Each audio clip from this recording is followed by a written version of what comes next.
important to me that it wasn't just about being a parent, because we're all parents, and being a parent's a massive part of my identity, as I know it will be for all of you, but that's not my whole identity.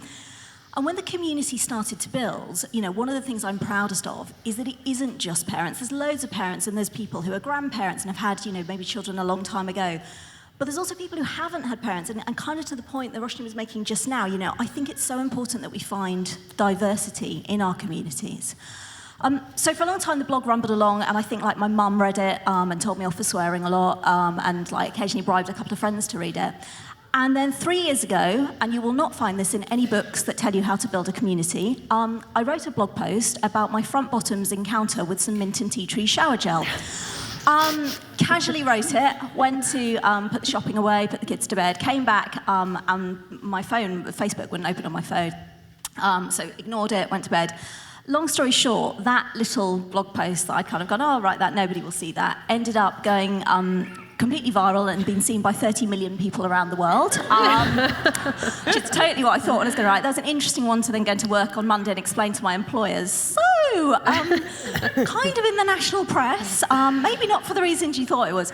And at the time it was a whirlwind and it was kind of vaguely entertaining. But what happened off the back of that was probably what I would never have expected when I started the blog, which was suddenly, off the back of it being in newspapers, people came to the blog. And a really diverse group of people came to the blog, because it turns out lots of people like reading about front bottoms and shower gel, probably some for slightly dodgy reasons. And so what we've got now on the blog, and I feel genuinely so privileged, is we have probably about 178,000 people who come from all walks of life, countries around the world, all age groups. Some are just starting out on sort of going into adult life. Some are, kind of in their 70s. I've got a lovely 80-year-old lady who regularly writes to me.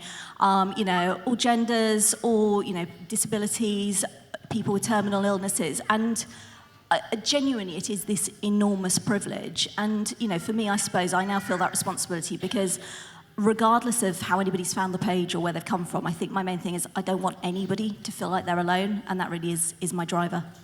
Brilliant. Thank you. Yeah. Oh, thanks. It's the shower gel, right? Your famous front bottom. And just moving on to you, Nikki and Wes, of course. Can you just tell us a little bit about, Ada's List, and also how you managed to balance us two and starting a side hustle or something else on the side as well, because it's kind of, these building communities are all fantastic, but sometimes I even listening to you think, how do we have the time and space to do this? So, yeah. So firstly, I guess, disclaimer, I only returned to work last week, whereas 6 months old. This is a live experiment, which could go really wrong. Breastfeeding on stage or a baby starts screaming, so forgive us in advance. I think I'm someone who really enjoys a project. With Wes, with my second baby, an offer on a house when he was 4 days old. Hey, why not have a baby by a house? Take something else on. So with my firstborn, if I'm honest, I was feeling very concerned about my job, quite alienated. I'm someone who really loves being very busy. And suddenly I found myself, as you've all described, incredibly lonely, incredibly tired, experiencing some crazy hormonal sort of surge that was absolutely bonkers. And I didn't really know what my place was. I didn't feel like there was any kind of support system for women working in technology. I should be really clear, I'm not a programmer. There are loads of amazing women programmers out there, but when you're working in the sphere of technology, you often, unlike today, turn up at a conference and you don't look down at this amazing sea of women looking back at you, but primarily you're one of the kind of few women in this space, and it's also the same when you're in meetings, and so it can feel quite alienating. And so when Freya, who's now 6.5 years old, was 6 weeks old, I remember kind of sitting on the sofa in my flat and having a couple of industry friends over, and we just talked about what would it be like if we created a safe space where women working in technology can meet and talk about anything, and that could be, as was on my mind, will I be able to return to work, is somebody else going to take my job? To how do I get a job working in technology, I've got a startup, how might I raise funding? So all sorts of different women with very, very different stories. And the premise of Ada's List is I shine, you shine too, which if mastermind is essentially about mutual support and intentionally talking about supporting each other in their ideas rather than sort of being competitive. And that sounds easy to say, but we've got a lovely thread that's always open called Humble Brag. People always apply and talk about their latest achievement. So I think sort of in the madness of sleep deprivation and hormones, it suddenly seemed like a really good idea to be part of setting up this community with 3 other brilliant founders. And it's really just taken off. At the beginning it was very difficult, sitting there manually moderating, we take turns. I felt like I was always handing out excuses, the baby hasn't slept, so sorry, I'm 50 people behind on approvals. And slowly the community grew, and I think one of the things that's been really extraordinary is how many people found jobs. I mean, they found friendships, they found investors, but loads of people found jobs, and even myself, to go to your question, how do I balance that with us too? I wasn't working at us too at the time, but I found my job there just through a post. People reached out. The people lead at the time was a member of the community. I didn't know her at all, and she would ring me all the time saying, I know you've got a young baby, I know you're probably just settling with your return to work, but do you think about applying? Do you think about coming in meetings? So that's one of Ada's success stories that we're really proud of, that lots of different women have found new roles in new companies, but also that they might have found partners, other kind of communities and startups have been launched from that. And I suppose, if I'm honest, in the question of balance, and I'm sure all of you in here have your own story or take on that, tiredness is etched onto my brain, and I'm not balancing, I'm sort of making do. And if I manage to, certainly last week I felt like this, if I managed to get home, make dinner, get 2 kids to bed, and sort of able to look at my calendar for the next day, that's the success.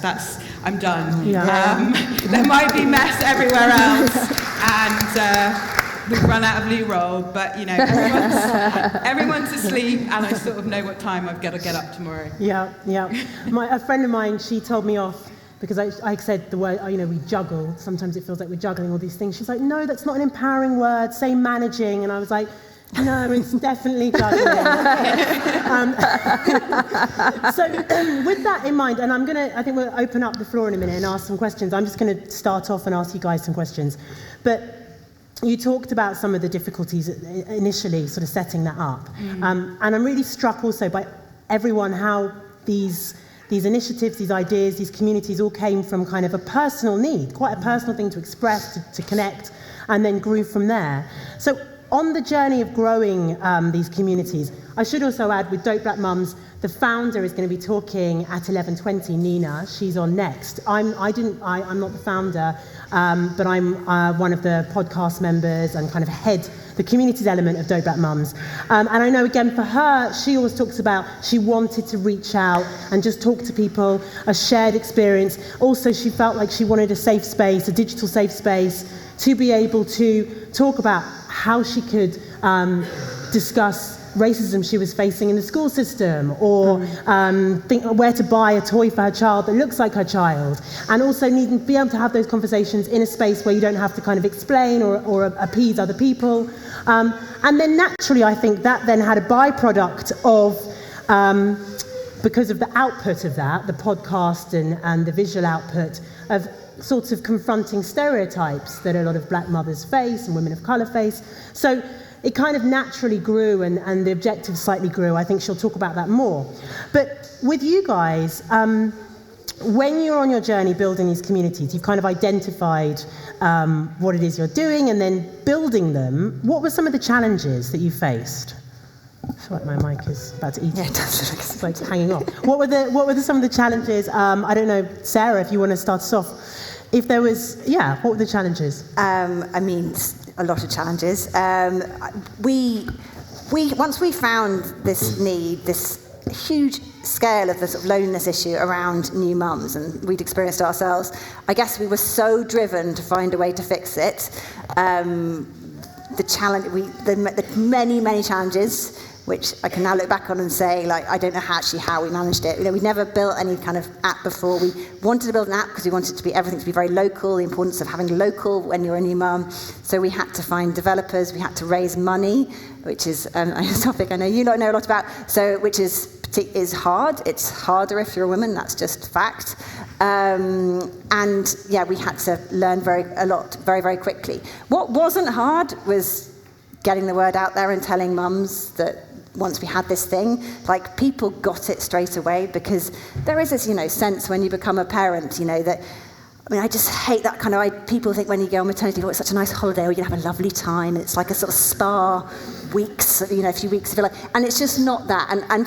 And I think as soon as we launched Marsh and started talking about the fact these are long days, you're stuck by yourself with a small baby, your hormones make you bonkers, babies scream a lot, or mine do anyway, and this need for community was very easy to get out there. So once the idea was out there, that was the easy bit, actually. There were lots of hard stuff around building a business and technology. Can I pick your brain just a bit further? Because again, there might be women here that want to do this. When you say raising money, how? How do we raise money? If we need money, how do we do it? How we did it, and I would not profess to be an expert, we've done it several times, but it's hard every time, is if you've got an idea you're totally passionate about, tell people, talk to people. Jolie talked about it brilliantly before. If you've got something you're passionate about, get out there, start talking to people, and you will find other people who get excited about it, like you did. And people will get it, and then it's talking to people and getting out there, pitching, and then it sort of escalates eventually into kind of raising money. But it's a big topic, and it isn't straightforward. And particularly as we were, I remember like one meeting I just noticed we were pitching to this sort of old geezer, as they mostly are.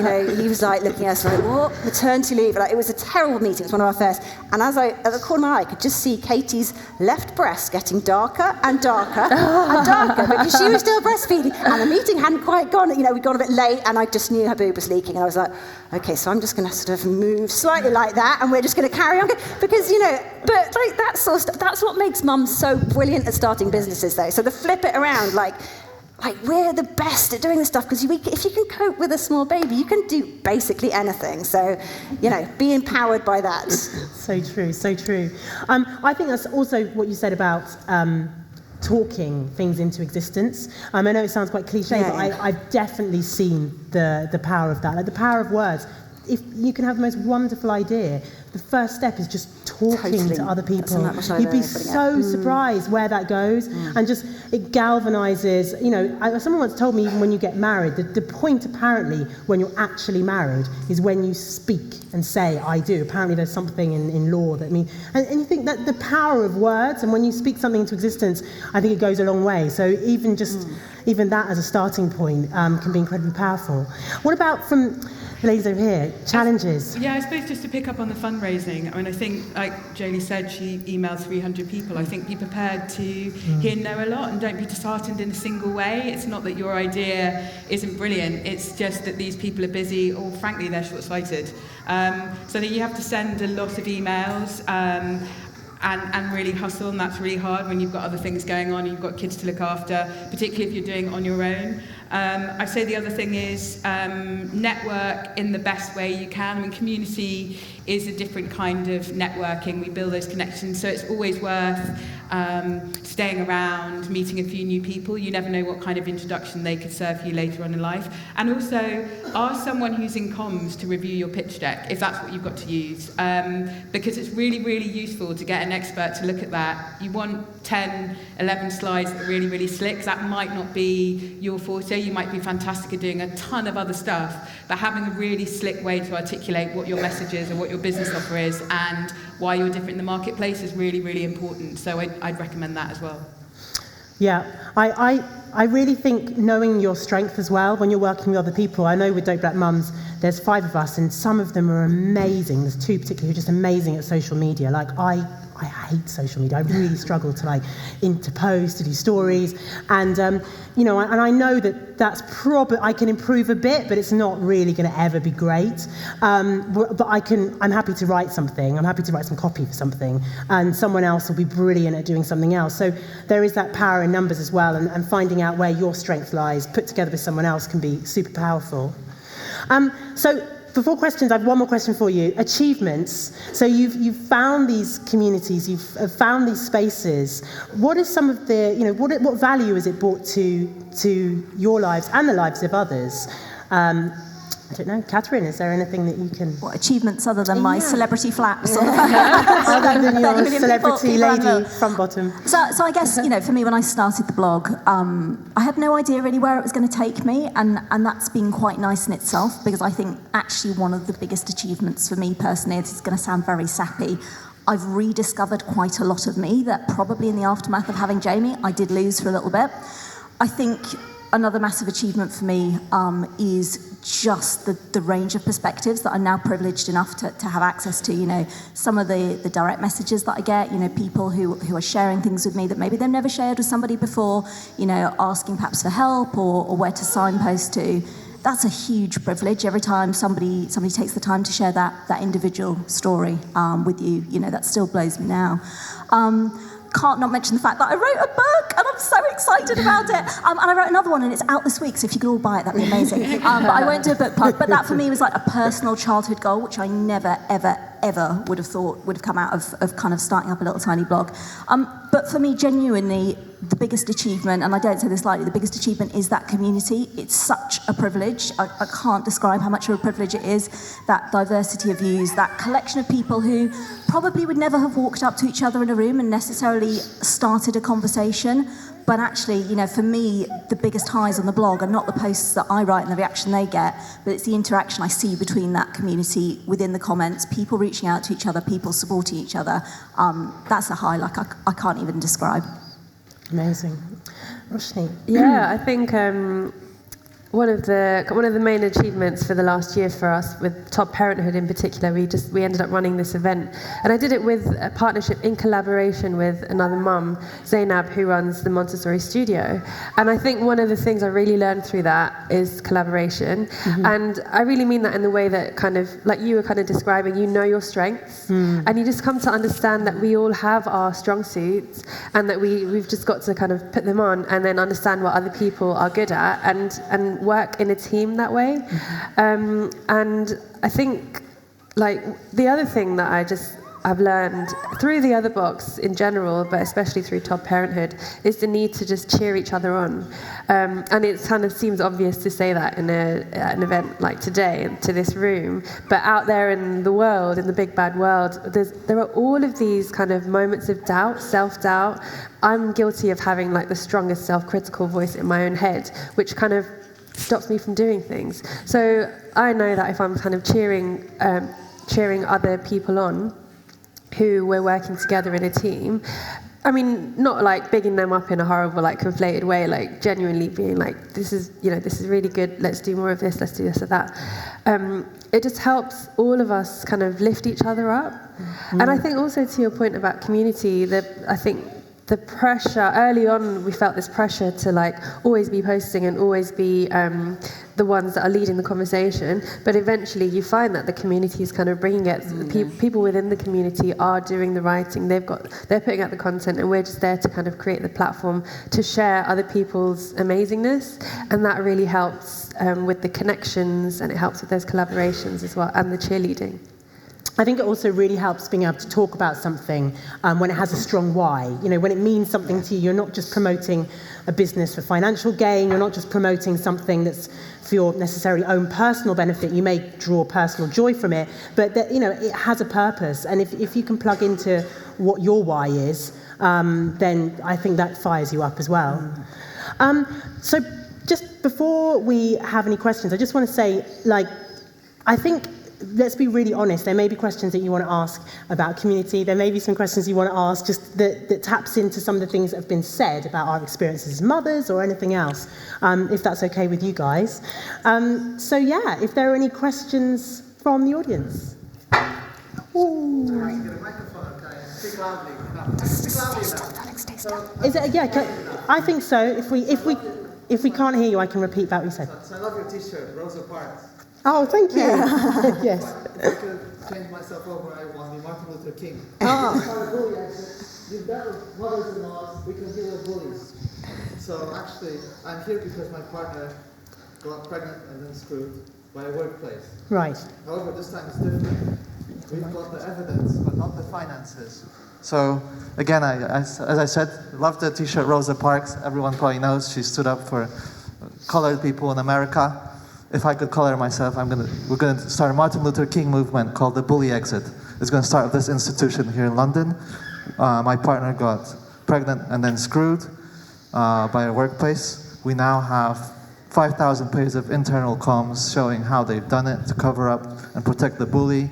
Essentially, we're now going to hold them accountable and make the dream of a bully-free workplace a reality for all of us. But obviously, we've done this on maternity pay, and we've got 30K in loans, and we're now crowdfunding on a platform called Crowd Justice.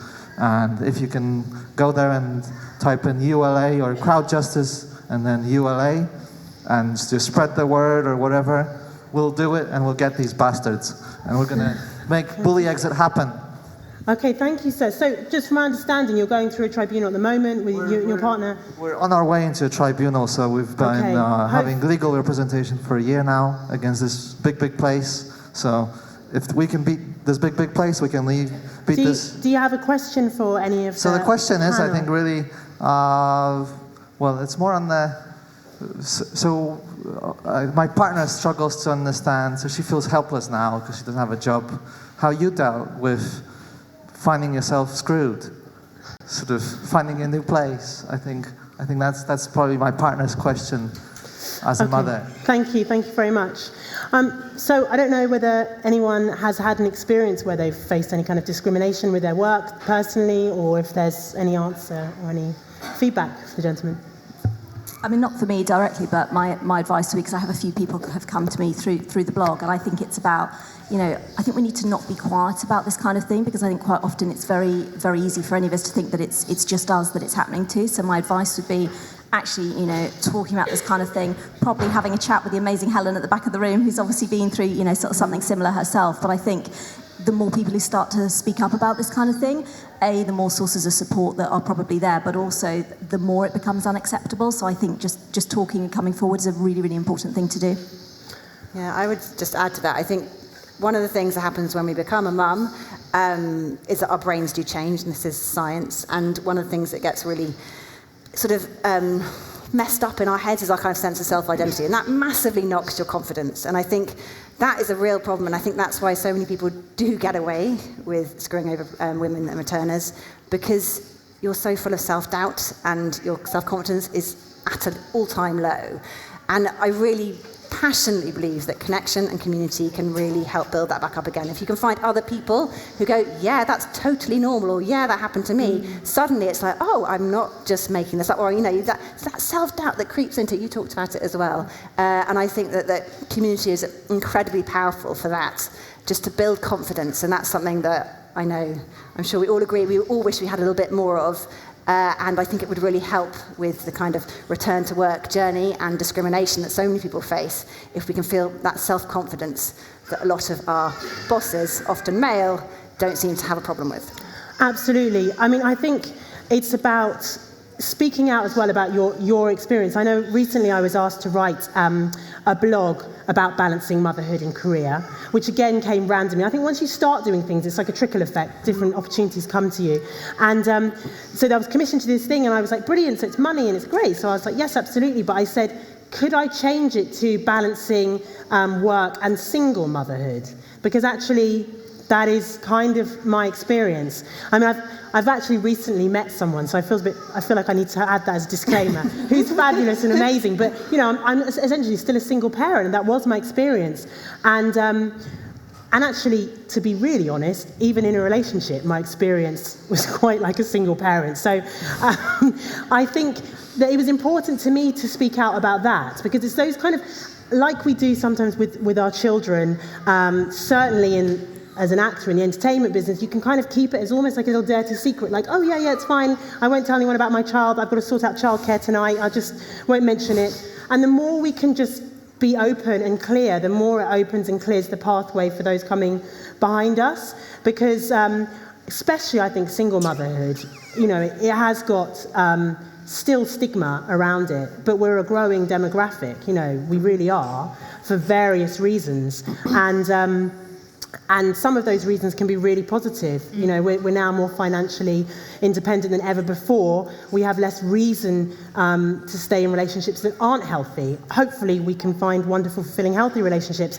But, and I think it's really important that we can speak out about that experience as well and make sure that we can change that narrative. Even having children like on stage today, things like that, like, let's not apologise for it, because I've done it so many times. Oh, I'm so sorry. Oh, can I just breastfeed? Oh, yeah. Apologise. I think we, as women in this country, we can apologise a bit too much.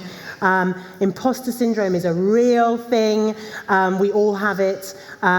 So yeah. Any other questions?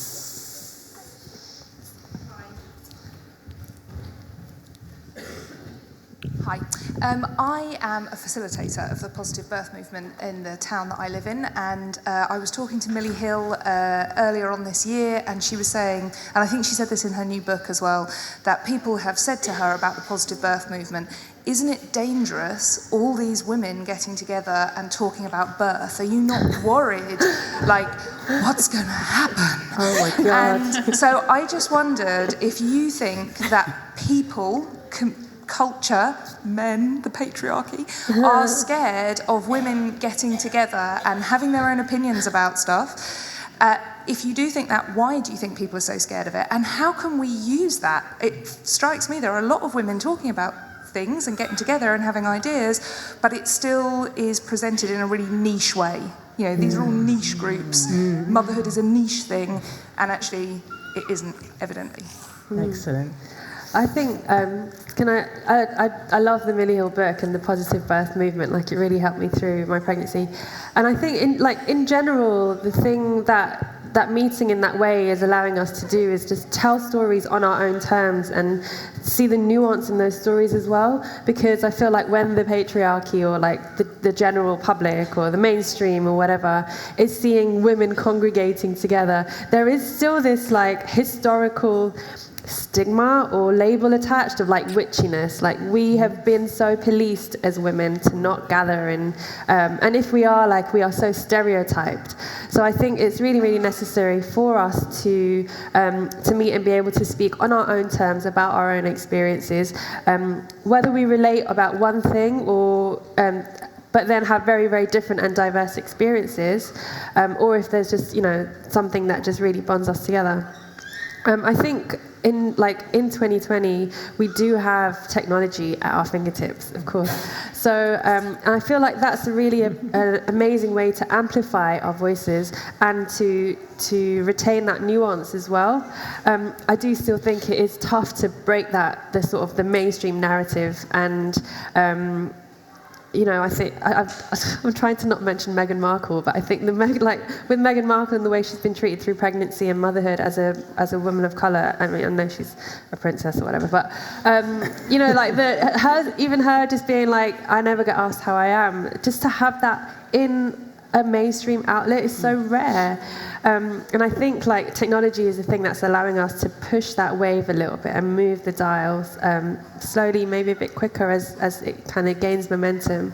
But yeah, I do think like that's technology is kind of one of the great tools at our fingertips. Mm-hmm. I also think it is about obviously including men, you know, in this conversation. I was at a board meeting recently, and one of the trustees, he brought his, I think, 3 or 4 week old baby with him to the meeting. And I was like, that actually is the first time I've ever seen that, ever. A man bringing his own newborn child, not babysitting,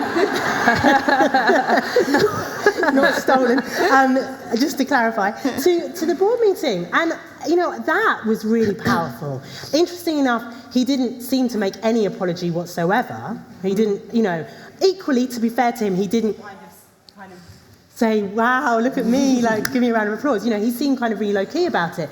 But I just thought, yes, that's really interesting too. And I also thought, power to the mum, because actually, if I'm really honest, I don't know whether I would have wanted to allow my baby away at that stage. You know, so I think it's also about equally letting us show, as you said, that parenthood is not just something that affects us, and also that we are half the population. We're not a niche little group, and obviously parenthood affects, you know, most of us. So I think how we can involve men in the conversation is really interesting and really important, and I think we need to look at that probably further as well. I was just going to say, I think that's a really good point. Very lucky that I do work at US2, where Equal Pay Day a couple of years ago, so that's in November, for those of you who don't know, essentially the moment we on average stop earning. And I wasn't actually in the leadership team at that point, and I organised all of the women across our London studio, but also the Adventure studio at the time, that we'd just walk out. And partly it sort of felt like a bit of an act of rebellion, but I also knew I was safe doing that. And we sort of left the studio and we walked around Shoreditch with some banners we'd made. But I realised as I was walking around how many women would not have got away with doing that. I knew I wasn't going to be fired by taking action. So I do think the importance of male allies in those spaces are equally as important as the community you build yourself. Yeah, 100%. Any other questions? I think lady over there in red top, at the back. Yeah.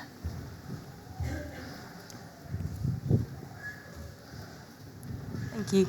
I was wondering if the panel had any tips on maintaining a community. I know that it seems specifically online for you guys. I run South London Singing Mamas, and we get women from all walks of life singing together, and it's a real leveller. So if anyone wants to sing at lunchtime, we'll all be out there. But it's more the question for you guys is about maintaining community, because in London, no one can afford to stay for longer than their maternity leave lasts, unless they branch out and do something on their own. And also the second part of the question is about, I run bursary places for survivors of domestic violence, people suffering from postnatal depression. And I've fundraised for those, and I've got places in all of my choirs for people, but accessing people and getting them to actually walk through the door and come, even though the ones that do, it changes their life. But how do you access those kind of communities? Do you have any tips of how to sustain a community that's not online, and how to access communities that are vulnerable? Well, we're in a very fortunate position, and recently the NHS has partnered with Mush, which I'm incredibly proud of, because the NHS has sort of become self-aware that they are letting down new mums, and the amount of perinatal support, particularly postnatal mental support, is just basically non-existent, which is why community is so important. And communities like yours, I think, is really wonderful, because that's really unbelievably helpful, getting mums out of the house and being able to do something really positive, which is fantastic, and being really feeling part of something. So that's the way we maintain and grow and sustain and reach all the people that we need to reach with our app. But that's really hard, and we talk to midwives and health visitors about this all the time as well, and they struggle with the same things, that because of all the things we talked about, when you become a new mum, mums are very nervous about accessing help and support, and what it might mean, and what it might do for, they might be judged, or even worse, they might have their kids put, maybe under someone else's care. They're so very nervous of that, and again, it comes down to talking about these things. And making people feel like it is okay, and giving them the confidence through making connections and to us talking all about it, which will help them feel confident enough to join communities and become part of something bigger, and the activities like you put on as well. So that's a bit of a cheaty answer, to be honest, because we're fortunate that we have that partnership with the NHS. Yeah. And it's really not easy. I think it's also very true. It's not easy, but I think Pregnant and Screwed does this amazingly as well. Is making sure that your output, whoever you have as the face of your community, your organisation, really is as reflective as the people you want to engage with it as it can be. Because I think so many times we can go, and we've spoken about this a lot, you see the same kind of demographic speaking, even if it's with the best intentions to be inclusive. If you are from a marginalised group, then it just does something when you see someone that might look like you, or might represent your experience in a unique way as part of that organisation.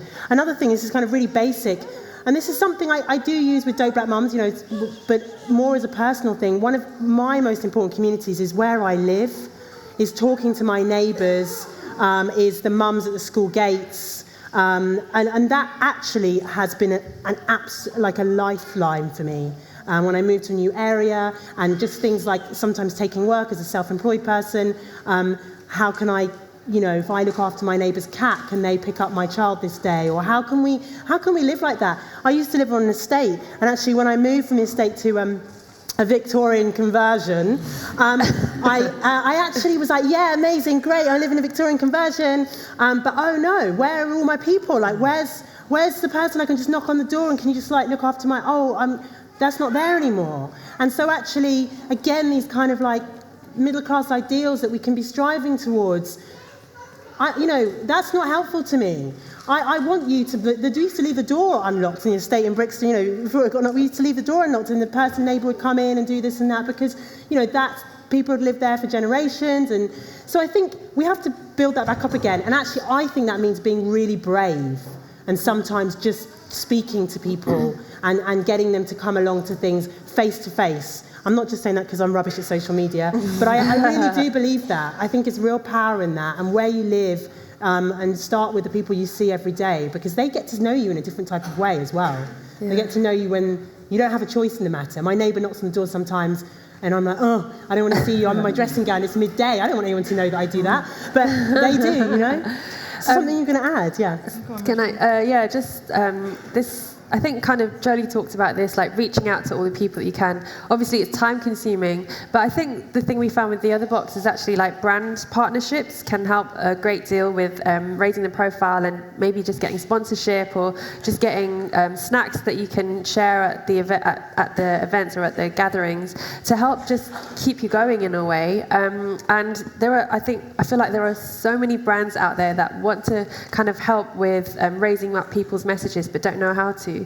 And just like make a hit list of 20 brands or 50 brands that you'd love to work with, even if it's just a one-off thing or if it's a longer partnership, and just, get in touch with them. Good. Yeah, no, and I was just going to say, I think it's amazing to keep up in real life communities. Got to give all credit to the other Ada's List co-founders who put a lot of effort into doing things like having a monthly coffee meetup, because there are people who really get something about meeting it sort of in real life, in person, having those conversations.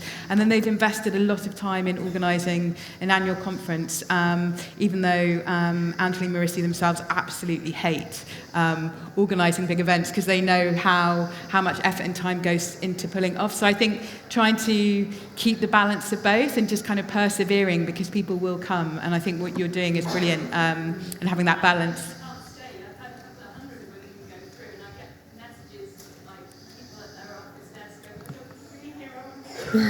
Right. Yeah, it is relentless. Yeah, for sure. It is, and it's important that you, like, as someone who is pioneering that, like, really take the time to look after yourself, because I do think when people do step out and try and make a difference and do that, it can be incredibly empowering, but can also be incredibly draining. And it can take a lot from us, and it's hard when you can't necessarily reach everyone, and sometimes the people that you know would benefit the most are not the ones that are easiest to get and be able to access your services. What's your name? Could we, for people who might want to talk to you later? Zoe out there singing. We're going to find you, Zoe. It's amazing. I think we have to wrap it up now. You've got an amazing day lined up. Thank you so much, panel, for joining us. Thank you so much for listening.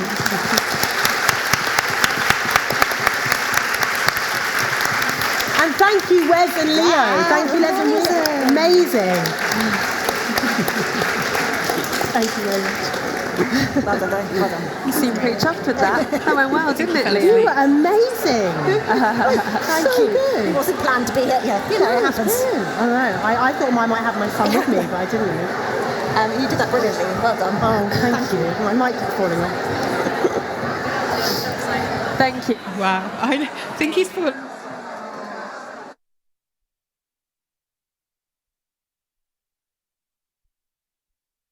Amazing. I'm going to come in. Thanks. Nikki, do you need a hand? Do you want me to help you?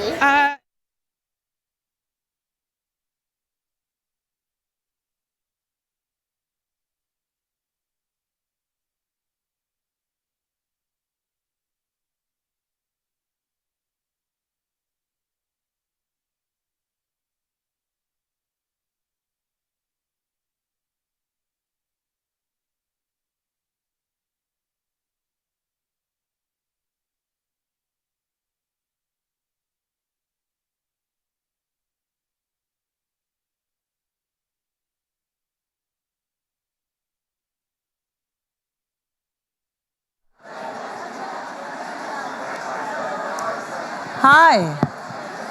Hello again, it's me. I know, you've been...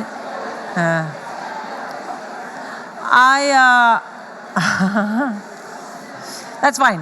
Listen, man, if I was here with lots of other people, I'd be listening to them as well. Okay, you guys, we have one more panel now before the break. I know you've been sitting here and listening, and you're going to have to do a little bit more listening. But the next panel is hosted by me, so there's just so much of me at the moment. But let me tell you, I'm going to leave after this, so it's now or never. Now or never. I know some of you are clapping in your hearts. Okay, so I'm going to... Okay, so I'm going to introduce the panel. This panel is called Motherhood, Identity, and Guilt. Literally could be my brand. Motherhood, Identity, and Guilt. And I would like to welcome to the stage the panelists, Jen Brister, Victoria Eames, and Nina Malone from Dope Black Mums. I love your Instagram. Dude, I've been texting you like, what the fuck are you? And you won't even reply to my text. Oh, really? Yes. Oh, sorry, I didn't know that. No, do you want a mic on? I'm mic on. I've got a mic on. Where am I sitting? Just here? Is that all right? Anywhere you like. Anywhere I like. Well, sit anywhere you like. Okay. Sorry. I just want to point out a little bit of trivia about Jen Brister and I. Jen didn't really get here till minutes ago. And because she's a comic and I'm a comic, the organizers said, oh, do you have Jen Brister's number? And I was like, of course I do. And they said, can you text her? Because we can't get a hold of her. And I'm like, Jen will reply to me. So I messaged her, I WhatsApped her, and I got nothing back.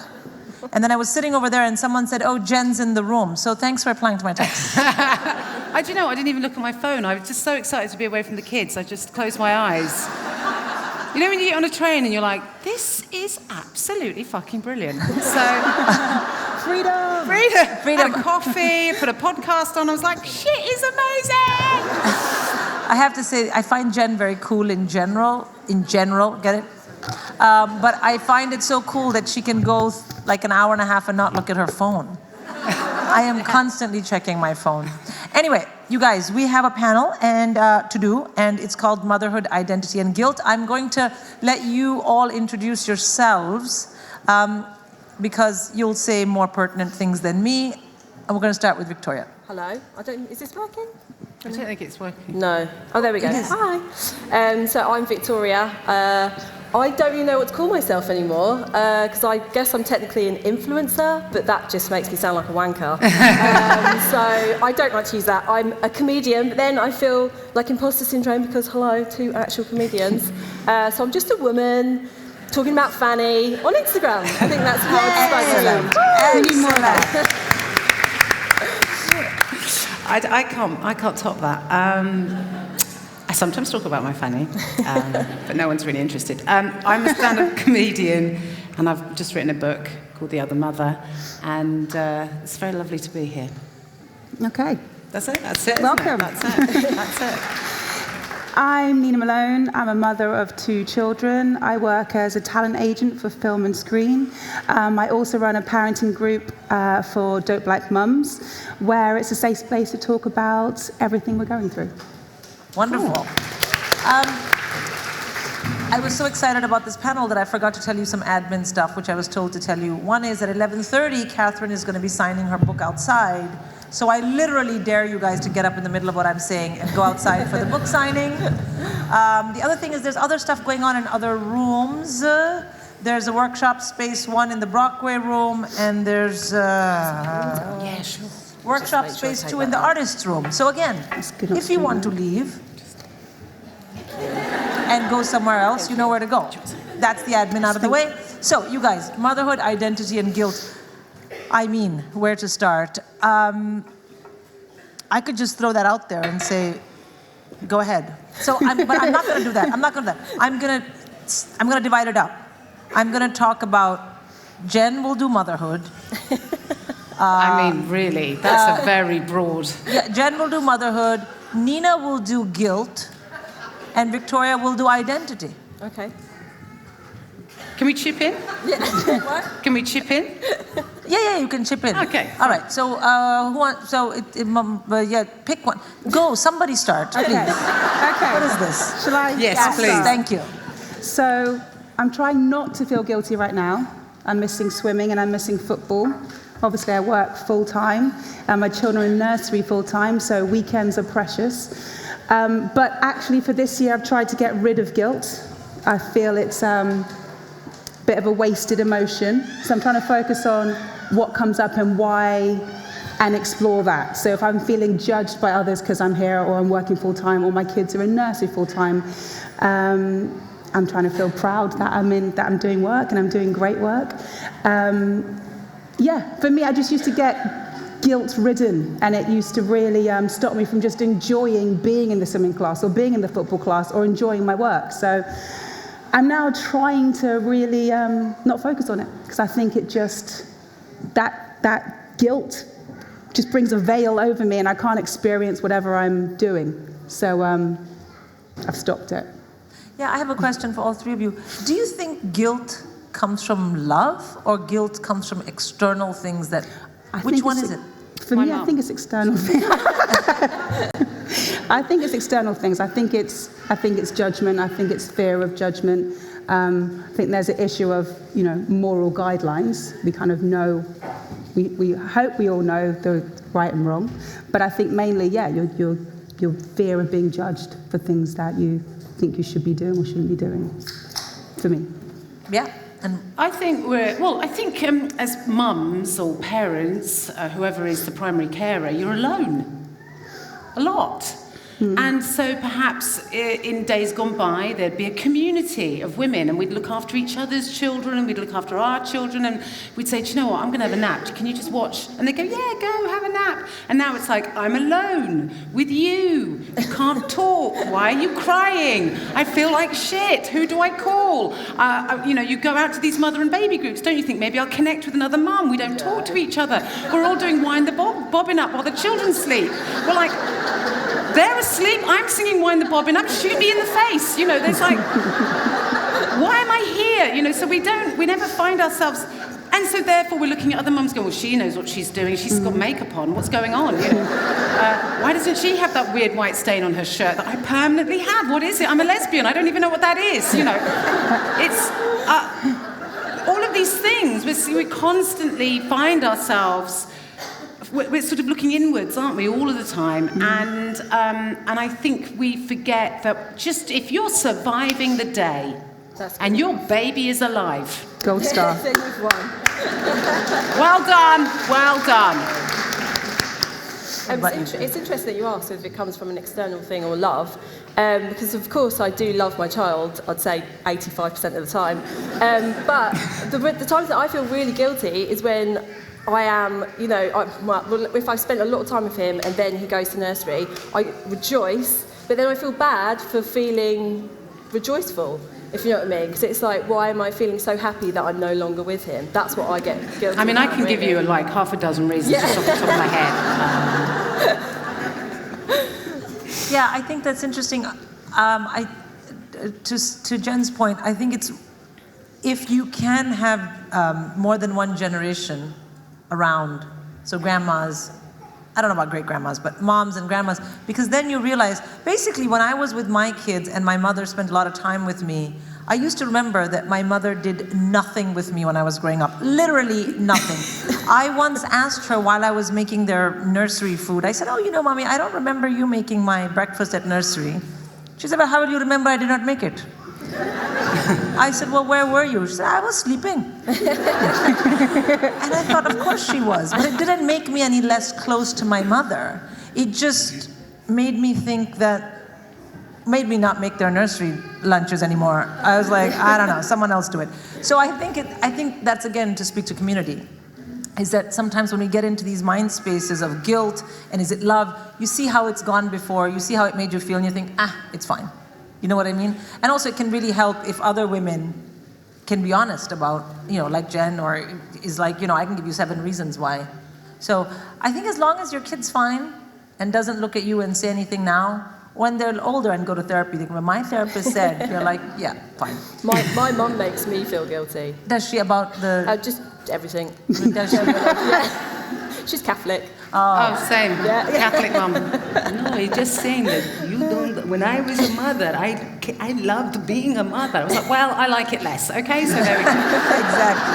I like it less than you did, and that's just the way it is. Okay, so that's guilt. That's guilt covered, and we'll open it up to questions, and then we can hear about everyone's guilt in a little bit. Who's going next?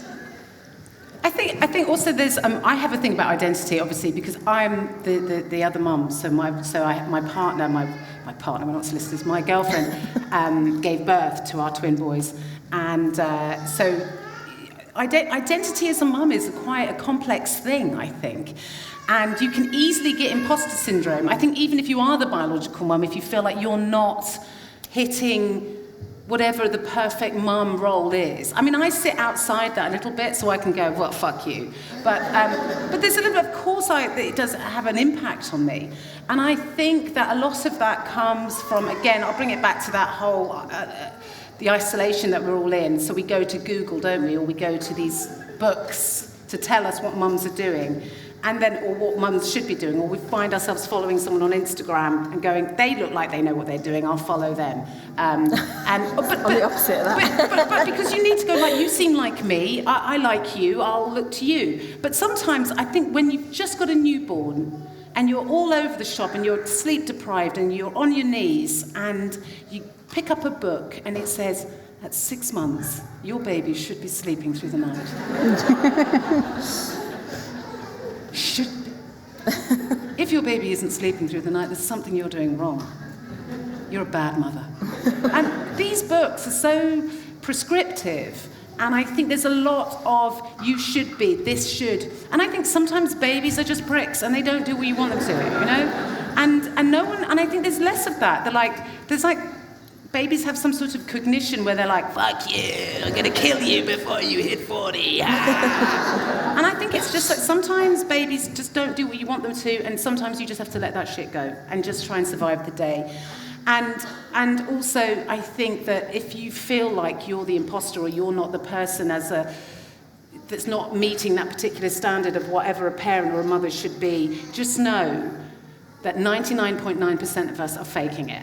And that is something that is, once I kind of figured that out, and I think NCT groups, if you get on with them, they're really useful to help you understand that, then, you know, you don't, that can also impact on having less guilt. And it can also impact on having less expectations of being a superwoman, because you've got to work full time, you've got a partner that maybe doesn't do everything that they should, you know, or you're tired, or you don't feel sexy anymore, you don't feel attractive. All of these things, just know that they are pretty much across the board for everybody, and hopefully it will pass. Or somebody told me that, and I don't believe them, but I think that still waiting. You know, maybe when they're 26, we can all meet up again and go, why did we do that?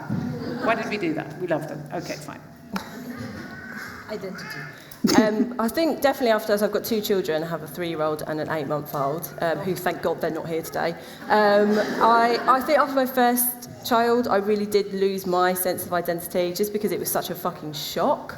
I didn't really know how hard it was going to be and how little sleep I was going to have and how much I resented my husband. So yeah, I just struggled to kind of get back to whoever the me was before children. So the way that I sort of found myself again, like self-exploring, was Instagram. Because I found, like you're saying, we're not connected. I didn't feel like I had a community of women or mums or whatever around me that I related to or could identify with, or who had the same experience of motherhood that I had.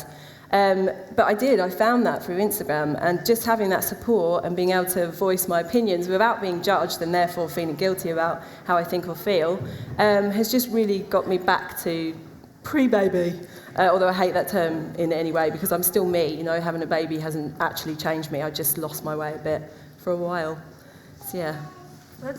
That's very interesting, because people often say, well, if you go on social media, it's bad for your sense of self. But I'm not sure that's always the case.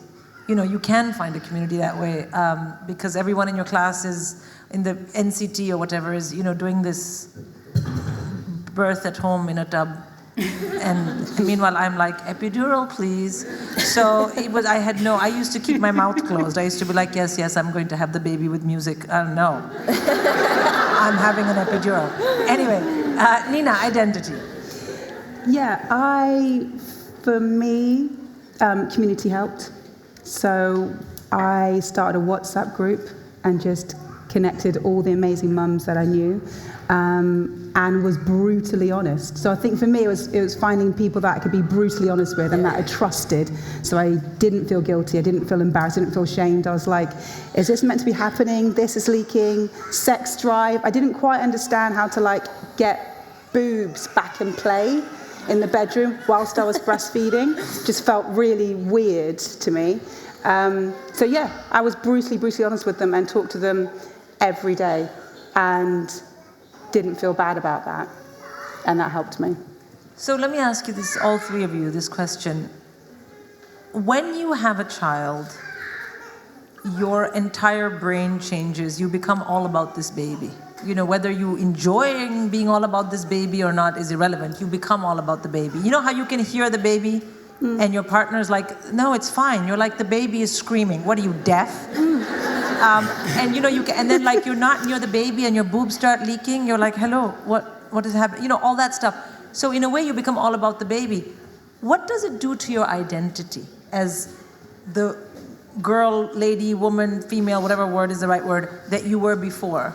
What do you guys, if you had to talk about that, how much of you becomes about the baby and how much of you remains? And I know this whole thing is about that, but I think identity, are you embarrassed to say, well, I'm a mother? When you introduce yourself now, is the first thing you say, I'm a mother, or do you try and put it in a hierarchy of things?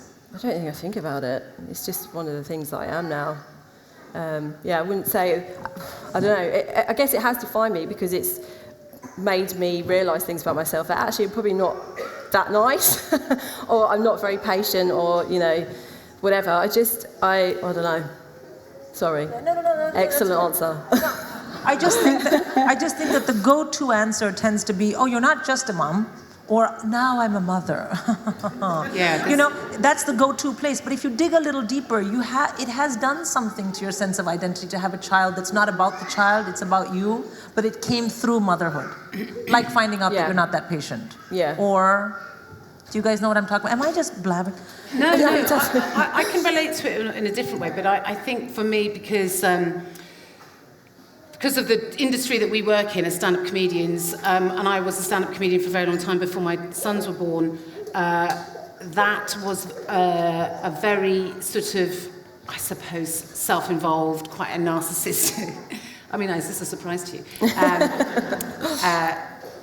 I think I was just very focused on me, and I don't think I looked out as much as I do now. And I think becoming a mother, becoming a parent, has really diluted that in a positive way.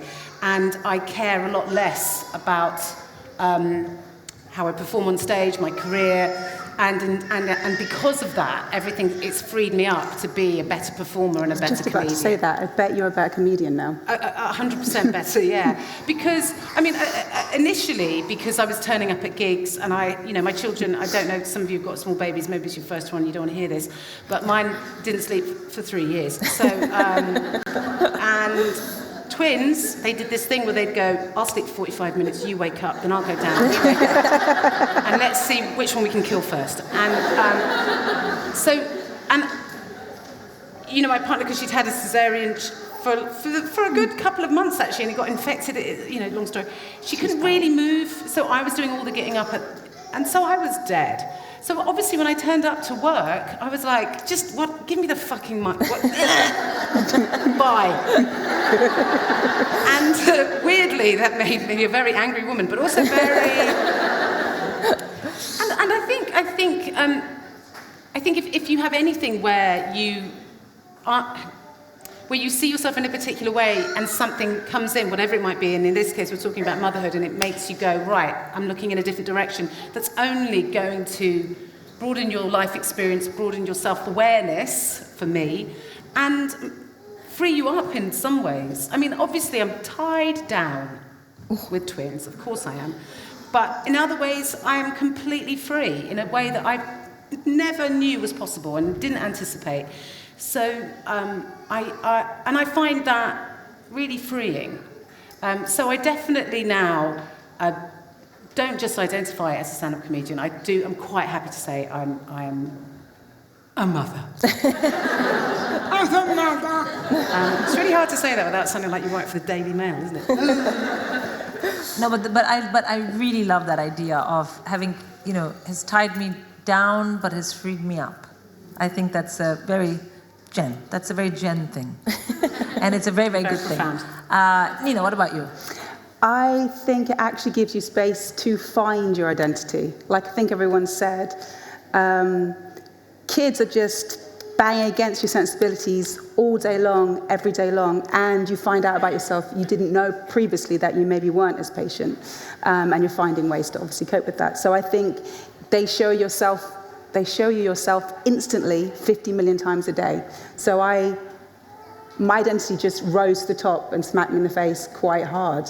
And also when obviously kids get older and they get more mobile and they get more vocal, you're having to redefine who you are to them constantly, because they're asking questions like, why do you do this? What does this mean? Why do we live here?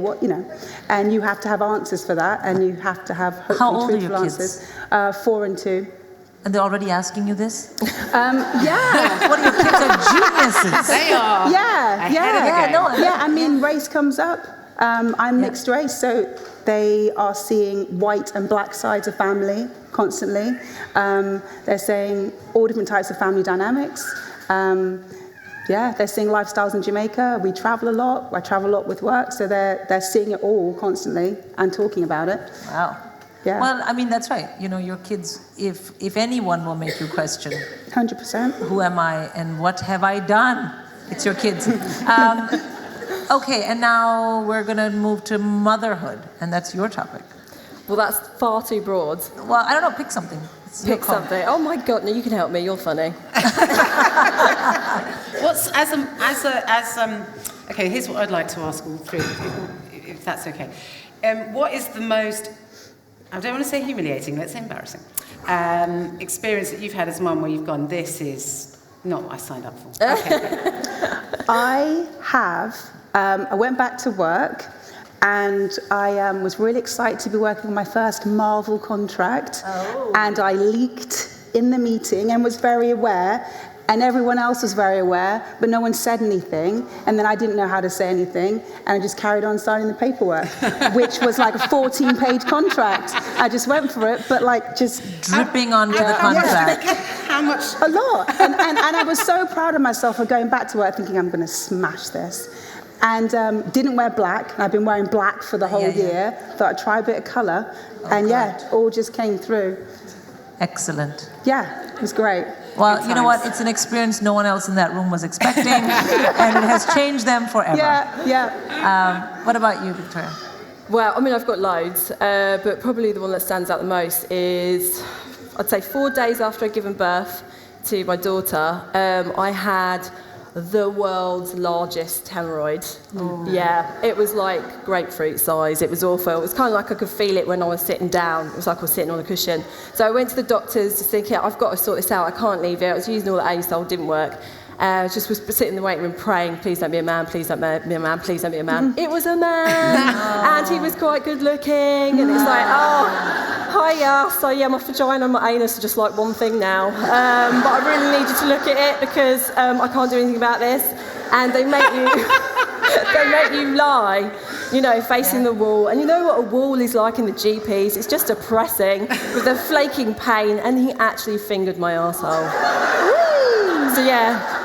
I mean, that was the last time anyone has actually seen or touched any of my genitals, so... I'm holding on to it. It's in the wank bank. It's in the wank bank.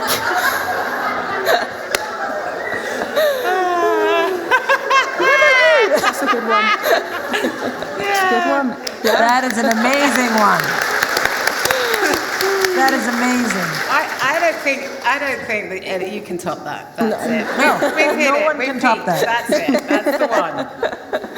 No one can top that. I mean, embarrassing ones, I don't I'm trying to think. Or even with your kids. Oh, well, I I mean, come on. You've got to have a few of those. So, I'm wondering. I've thought of another one. Oh, great. Let's go with yours, because I'm actually thinking You can about... think. This is just a quick one. My husband had a vasectomy. Just before Christmas, we were in the car park and my son just started shouting, "Daddy's got sore balls!" Nice. Which I found hilarious, but he was mortified. He was not so happy. Yeah. So, because my mother was always around for all of my pregnancies and everything else, and my mother, I grew up in India. In India, you will smack your kid. It's totally normal. In fact, there's ads in India. Actually, this is very funny. My children and I were watching TV in India, and there's a lady who's bought washing detergent. So she goes into the store and she asks the guy for washing detergent, and he sells her like a generic pack, and then she goes home, she washes the clothes, they're not white. She comes back to the store, and he says, "Yes, how can I help you?" And she slaps him and says, "Blah, blah, blah, blah," and then he sells her Tide, okay? So that's an ad. And my kids were like, "What is this?" And I'm like, "Well, this is India, fine." But what happened when my mother would visit is sometimes I would annoy my mother, and she would whack me. The kids were like, "What is happening?" But the good news was that I could use that with them and say, "You see?" And so they always had this fear that this could be generational. This woman could turn on us anytime. And one of the things that my mother often does is, if I'm not listening, she'll take my ear and she'll go like this. And she'll say, "Eat your aubergine," or whatever is her issue. My mother will have an issue about anything. So anyway, one time I said to my son, I said, "You know what, if you don't listen to what I'm saying, I'll do what Nani does." And he was like, oh, he was very, very little. Now, my husband is Scandinavian. In Scandinavia, you don't even raise your voice to your children. Are there any Scandinavians here today? No. Yes? Is someone raising? No. They're all at home with their kids being nice to them. So my husband's Scandinavian. You don't even raise your voice to the kids. It's really, really outside their worldview that someone would ever, in any way, shape, or form, threaten a child with anything physical. It's just outside their worldview. Okay, my mother-in-law is a child psychiatrist.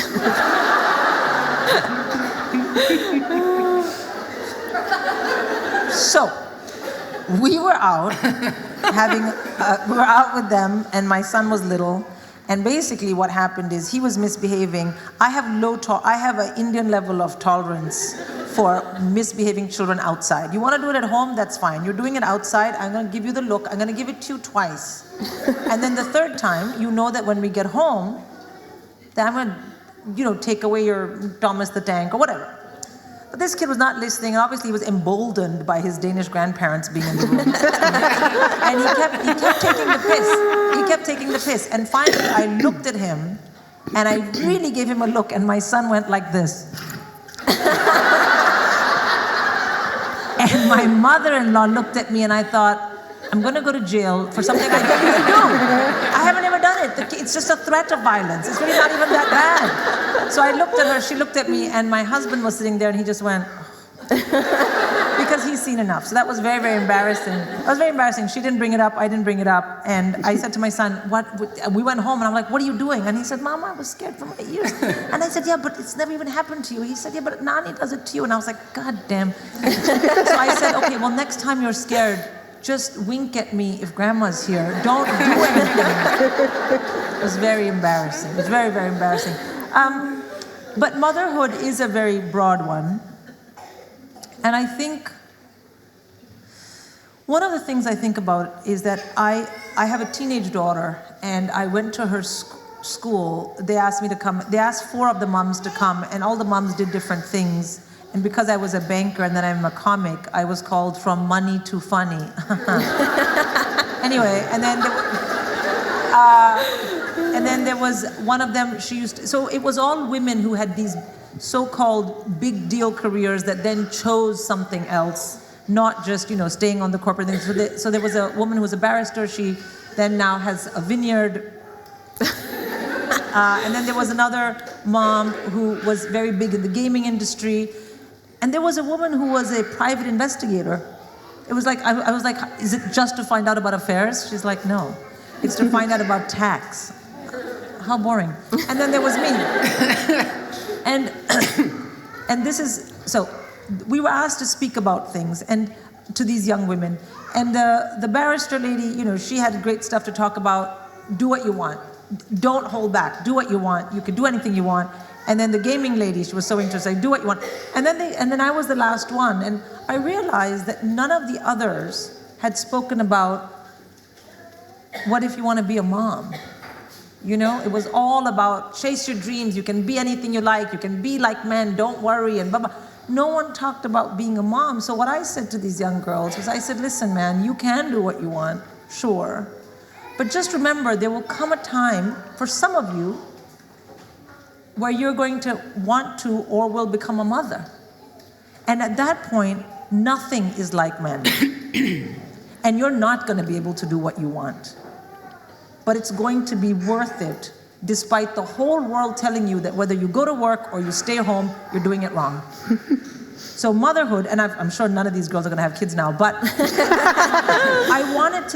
I wanted to put motherhood on the same footing as follow your dreams, because it is a dream. And it's a wonderful, wonderful thing, and it's as important. There's so many of us sisters who cannot have children. Do you know what I mean? So I think that motherhood should literally be on the curriculum, because as one of the things that you have to say, this is also what I want. My daughter was in the group, in the audience, and she was like, you were so embarrassing, Mom. And I'm like, well, I could have said anything, and I'd been embarrassing. She said, yeah, but I do think about motherhood. It is a standalone, it's something to have ambition about. Yeah, no, I agree. And also, I think with my generation, you know, women were doing it later because, you know, the focus wasn't having a career, and it's absolutely right that women should have that focus. But then the flip side is you've got a newborn at 40. I mean, that's just a horror show. There's a reason why people were having them younger, babies that is. So I definitely do think that anything that women do isn't valued. Okay, whatever it is that you do, you're going to get either paid less for doing it, you're going to be told you're not doing it as well as a guy, or you're going to be completely ignored, which is why anything that has predominantly women in it, whether it be social work or caring jobs or nursing, isn't paid. I mean, nurses haven't had pay rise in, I don't know, like years. It's because it's predominantly women. So I think that, you know, like you said, having something like that on the curriculum where we celebrate that and we elevate that, and you take a moment to like just say, fuck me, I'm doing a really good job, and this is the hardest thing you'll ever do. You know, when your partner goes out to work and they say, I had a hard day at work, you can go fuck yourself. This is the hard work. What podcast are you listening to on your commute, you prick? This is it. You're in the trenches. Well fucking done. And you've got to do it for the rest of your life.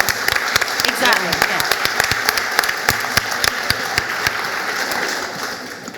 I think we should open it up to questions, and I think that'll cover a lot of stuff. So, yes, we have a microphone here in the yellow, and then we'll come there to the... Turn this mic on, please. Yeah? Okay, great. I'm just wondering on the subject of guilt and when it comes from other people. So the one I get a lot is when my little girl is sick, I get a lot of, she just needs her mummy. And, you know, my partner and I, we're kind of equal. We share a lot of the caring responsibilities. But whenever she's like quite poorly, or it seems like there's this kind of special label placed on mums specifically to be the one who, you know, offers the comfort in the time of need, that kind of thing. So that's one example. But when you're kind of getting the guilt trip from other people or they make a stupid comment, do any of you have examples of how you handle that? Like, do you say anything to them? Do you just like take it on board and go shrink away and go into the bathroom and think, am I a bad mom? Like, did I make the wrong choice? Or do you see what I mean? Like any kind of good...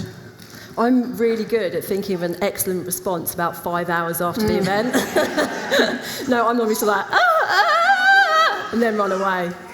Yeah, I'm sorry. That's the best help I can get. But I think often you can just look at them blankly I find myself, if I just do this.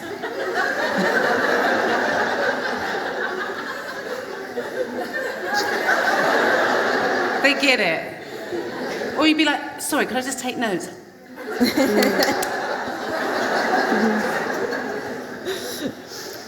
Yeah, I think I try and just be open and honest and try and share how I'm actually feeling. And usually they then feel guilty, I suppose, for calling me out. Feel guilty. Yeah, it's just a vicious cycle of guilt. But also, if you do feel guilty, that's okay. But then go to the toilet, have a little cry, shake it off, go find a bin to scream "fuck you" into, and go back out and carry on with your life, because you don't need to feel guilty. But it's impossible for us to say to you, just don't feel guilty, because you will feel it, and you'll feel it time and time again. But just feel it, know that it's not necessary, lose it. I do think mindfulness helps as well. What does? Mindfulness. Yes. Yeah. That kind Even of if it's stuff just 5 minutes doing a poo, just listen to it then. Put a bit of mindfulness and do a poo. Yeah, exactly. And I think when someone says, when your kid's sick and they say, they just need their mummy, you're like, they need Calpol. And then... 3 doses. Yeah. But I just want to say, this thing that we're doing, this moment where women feel entitled, and that I use that in a positive way, entitled to have work, have children, this is a very fresh moment historically.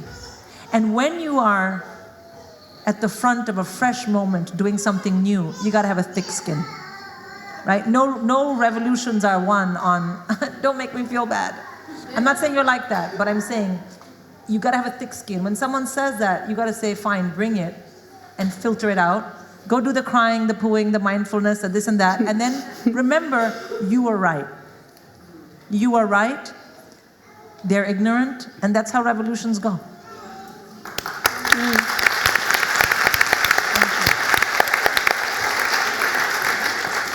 Hiya.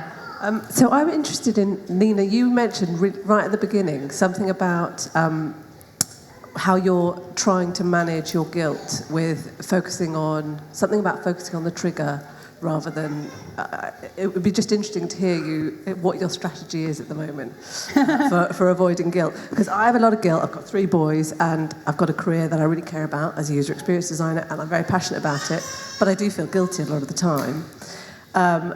And also, I also had a question, Victoria, you said your husband had a vasectomy. Yeah. I'm really trying to persuade my partner. And he's convinced it's going to be like 3 weeks on the sofa, it's going to be awful. So like, if you could just let me... Okay. Yeah. Okay. I'd say, listen, I pushed 2 children out of my vagina for you, so fucking get on with it, mate.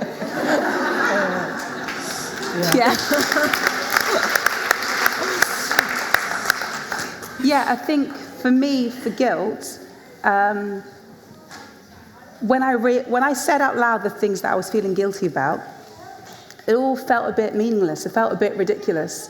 I love my job, and for me to love my job, they also have to be in nursery, and it's okay. And I know I'm a good mum. I love being a mother. So I've been trying to, for my own little daily practice, been trying to just be as present as possible, be as mindful as possible, and really catch those feelings before they kind of seep in and make you go and need a poo and cry in the toilet and those sort of things, just before it gets to that level, and just say it out loud, because then I realise it's not as bad as I think it is. It's never as big as I kind of thought it was, or I don't feel as awful person, awful mother. I'm letting anything disintegrate. It's not that bad. So I've really tried for this year just to notice the feeling and then just really try and stop the guilt. Obviously, I'm aware of these things and I'm aware of my responsibilities, but bar that, kind of like the blank look, just really talking it back to people when they're saying these things. Are they aware of what they're actually saying, like you need your mother? Do they need their mother? They need some love and maybe some time and some vitamin C and maybe some Calpol. That's what they need, and we can all do this together. And talking out with people that I trust. Because again, you can say these things back to these people who are making you feel guilty, but they may not be in a space to hear it. They may just think that you shouldn't be working, and there's nothing that we can do about that. So I'm just trying to say those thoughts to people I trust only. And about, when you can't be with your kid because you're at work, no one is saying anything to you. You were talking about swimming, for example, and you think, well, they're going to be swimming, they're probably going to be thinking about what all the moms watching their kids, but I'm not there to watch my kid, which, by the way, I never wanted to go to kids. I was such a terrible swimmer. I was ashamed all the time.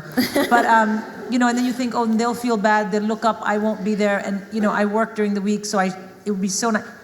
First of all, your kid's probably not thinking about you at all. They're probably just getting on with their swimming. Second of all, I wish I could have been there to see them, or that's love. We feel that's love. You miss your kid. But that's the sacrifice of wanting to go out and work or having to work, and that's fine. Love and sacrifice are so related. They're so related. So your own guilt, we think, oh, I wish I could. Yeah, of course. But you also love your job. And the guilt stops you from just taking that moment to appreciate you love your child, and or saying, appreciate oh my God, that you're enjoying work, or appreciate that you're actually at swimming class and you've missed the school meeting, whatever. Yes. It clouds that, and what you're really just trying to say is yes, yes, I love you, or I miss you. Exactly, and your kid's going to have grown up with someone who is doing so many things, both for herself and for them, and that's a very enriching space for a child to grow up in. But also, you just think, well, this is what it feels like. This is what it feels like, I mean, I can't even believe now that I ever missed any boyfriends ever. I'm like, why did I used to sit around? That didn't feel like guilt. That was like, oh, but I miss him so much. Didn't feel like guilt because I didn't really care that much. I dumped him. But here, it feels bad because it's your kids and that's how it goes, It's not nice, but what are you going to do? A little bit of it is just like that, I think. We had one question here.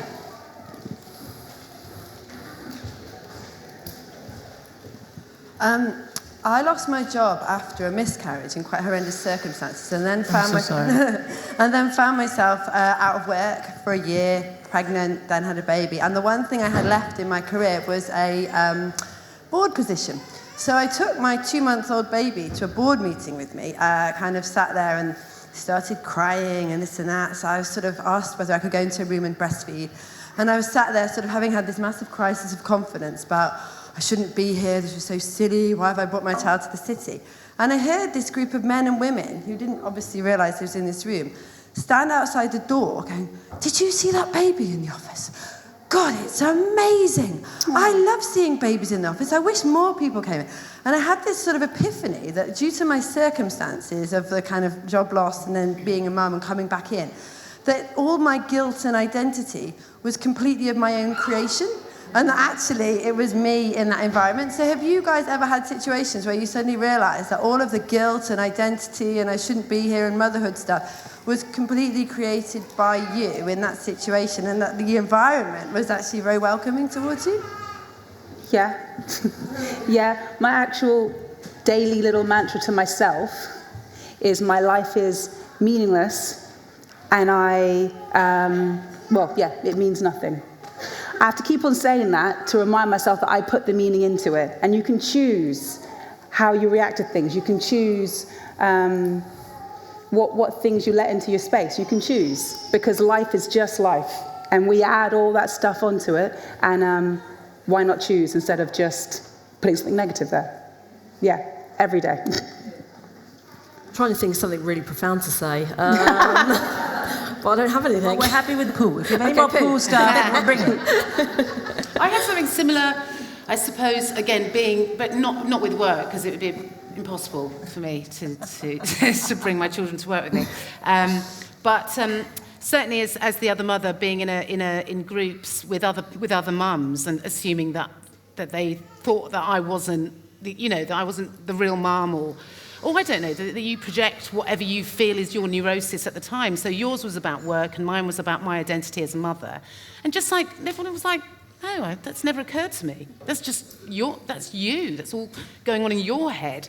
And then you find yourself going, oh, I don't know, well, I didn't really think that, you know. But you'll find that because everything is so heightened when you become a parent, that your brain will find something for you to be neurotic about. Even if you're not at work or you don't have a high-powered board meeting to go to with your baby, there is something that your brain will say to you, oh, well, this is a bit, people are looking at you and they think this about you. And the fact is that we carry this neurosis, and often, I think that's what you said is really, I've never even thought about it like that. Just this is, all of this carries no meaning, except what we project onto it. And it's really hard to see that when you're in it, and sometimes it does need someone outside to go, no, that's you think that, we don't think that. But that, I think, is a really good exercise to do that, is just to try to leave the house and go, all of this carries no meaning. And then you can have more awareness of when you're projecting that feeling or that neurosis onto it, and you can go, okay, that's me. And then you can try to then remove that, and only absorb the positive stuff. I mean, all of this is so tricky. Do you know what I mean? But just to have this in the back of your mind so that if you do find yourself spiraling, you can remember that. Also, and I think this is so important, and this is why these things are so important, is if you talk to somebody who's like you, who feels like, even if they don't have children, that you can go, I've been feeling this, and they can go, mate, that's you, that's not the thing. And we have to keep doing that, which is why these WhatsApp groups are really important, which is why these Instagram accounts are really important, which is why your friends are really important. And we can get into a thing where we go, this is just me and I'm not going to talk about it with anyone. Just talk about it. And then you'll find you're not alone. And share, even if you're not worried. It's good that you said that you told us that, because a lot of women wouldn't want to go into a board situation with a baby. I wouldn't. I'd be like, what? Yeah, but then those other people said that and you shared that, so we know it's a possibility.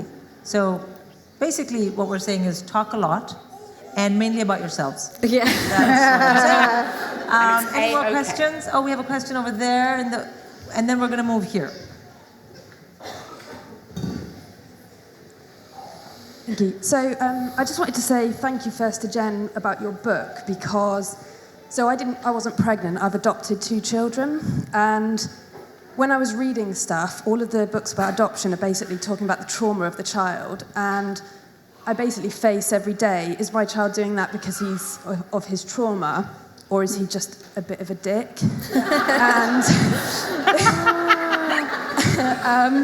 And what your book did was you talked about all the behaviours of your children, and I was like, oh, maybe it's just because he's 4 or 2 or 3 or whatever. Yeah. So I just wanted to say thank you. But my question is, so I'm white, my wife's white, but he is Slovakian Indian heritage. Which is one of the things we loved about him, and it's one of the things that we chose him and his sister, because she's Slovakian and unknown.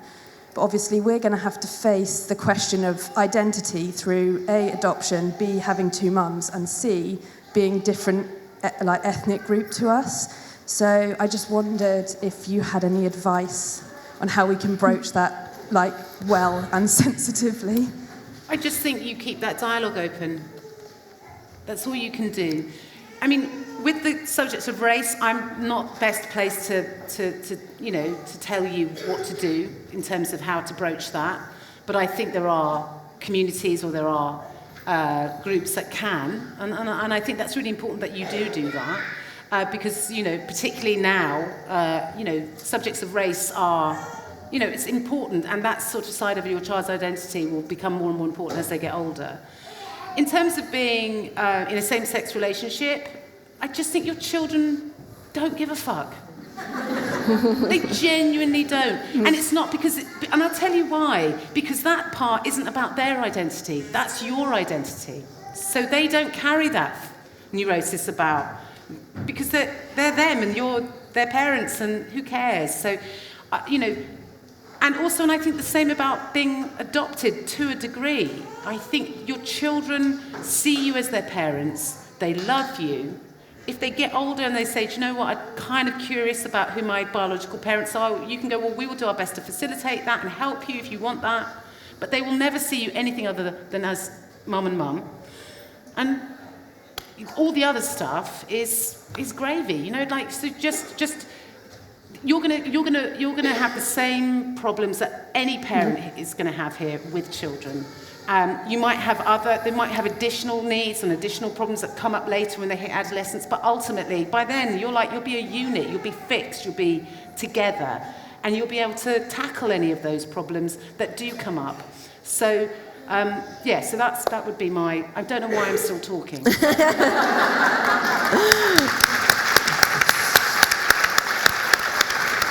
You want to add to that at all? Yeah, I think for race, I'm mixed race. We have lots of people who have adopted black children coming to our events, coming to our brunches, mums and dads, just wanting to talk about experiences, try and understand our experiences as children and things that we've gone through.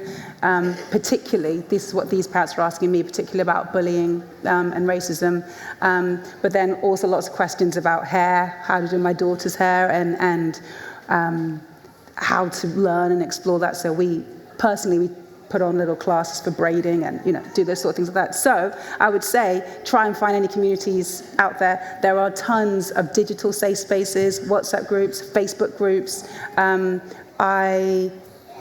They have told me that they found that really useful. So that's what I would do. Because we live in Devon, and I don't know if you know much about Devon. I do. Yeah. I was brought up in Bristol, and I get you. There was only one black hair store, and it was tough. I was bullied all the time. I get it. But the beauty of the internet, we have mums from all over the world in our WhatsApp group. So I think just trying to really, really find people who you're aligned with, people who are aligned with your communities, 100%. And I just want to say, okay, so first of all, I don't really tick any of those boxes. I'm Indian, and I guess my kids are biracial, aren't they? They're half Danish, half Indian. I mean, I've told them you're completely Indian. This other stuff is just, don't worry about that. It's just fine. You are fully Indian, so that's fine. But here's the thing. I just want to tell you a little story. I grew up in India. I'm a Hindu, and one of the stories that we have grown up with is the story of Lord Krishna. You guys have heard of the Gita, right? The Bhagavad Gita, some of you have heard about it. Mahatma Gandhi talked a lot about it. Martin Luther King loved it as well. It's a great book. And so Lord Krishna is one of the forms in which Vishnu comes to the earth. This is not relevant, except Krishna was born to one mother, but was raised by another mother. So when you're growing up in India, you are constantly hearing that it's the mother who raises you. It's the mother, and there's songs.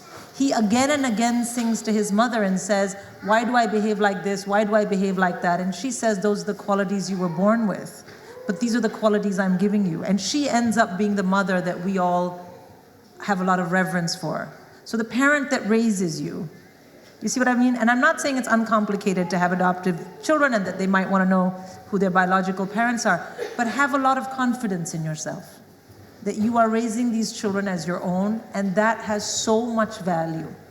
Do you know what I mean? It can be nerve-wracking. I know I have friends who are adopted and they've gone through stuff, but that doesn't take away from the validity and the beauty and the love that as their adoptive moms you are bringing to their lives. And since your kids, one of them is half Indian, tell them the story about Lord Krishna, which I'm happy to give you details about later.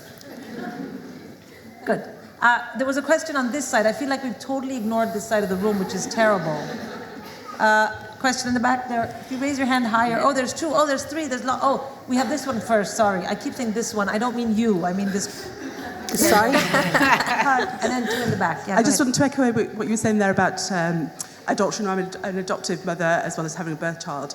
And my adopted daughter she calls herself a third Irish from her birth mother, a third Yorkshire from my parents, and even though she's not lived in Yorkshire, and half Indian, but she identifies as black, and her skin is paler than mine. So I think, and that's actually rocks for her at the moment, and that's absolutely fine. But my question was, do we all fear, or is this just me? Do we all fear turning out like our own mothers? And also, how scared should we be as our own children kind of take on that mentality for ourselves? And yeah, I have a violent Indian mother-in-law as well, so don't want to turn out like my mother-in-law either. Oh, right. My mother-in-law is not violent in her acts at all. The threat is there. I'm going to open this up to you guys. You guys scared of becoming like your moms? Or actually, I'm scared my daughter is turning out to be like my mom. That is the worst. But anyway, are you guys scared of being like your moms? I think I am really like my mum. I mean, yeah, she's amazing. I mean, yeah, she was just doing the best that she could, with what she had available to her. And I'm one of 4 children, and my dad worked away all of the time. So she raised us on her own. She had like 4 children under 6 for a long time when he was working away, and she just did it. Which can be annoying, because then she's like, oh, well, when I was your age, I had 4 kids, not 2. Then she makes me feel bad about it, but actually, yeah, I can see in the way that even phrases that I've started saying and using with my child, I'm like, shit, that's my mum. But yeah, I don't think it's a bad thing for me personally. I'm quite happy to embrace my mother. Jen? Yeah, well, I mean, it's sort of mixed, isn't it? I'm one of 4 as well. Exactly the same. My mum had 4 kids in 5.5 years because she is insane. And my dad was away a lot and was quite absent anyway. So I have a huge amount of respect for my mum, the way that she was able to bring up 4 children essentially by herself. But there are, and her strength of character and her drive and her ambition as a mother, which I spoke to Cindy about before, is something I have a huge amount of. I'm very proud of my mum. I think she's fantastic. Obviously, there are aspects of her, the fact that she has no filter, she has seems to give a shit what anyone thinks about her, or how your feelings aren't important, are they? Why? You have feelings? Who cares about feelings when I have something I need to tell you?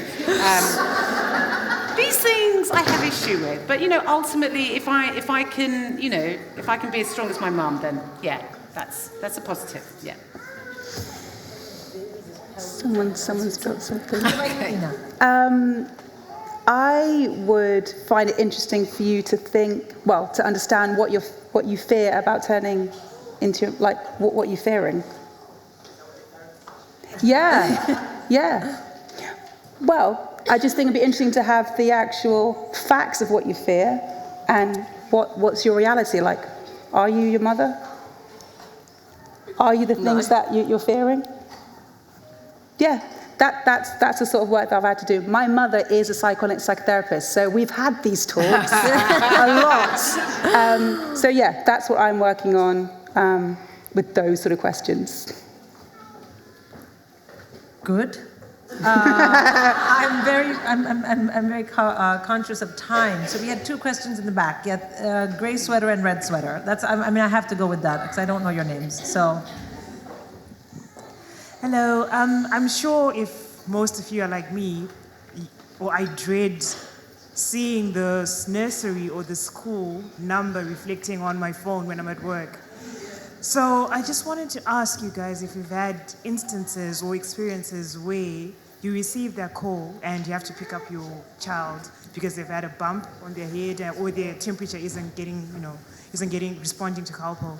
If you've had those instances of feeling apologetic to your employer for being a mom or a parent and,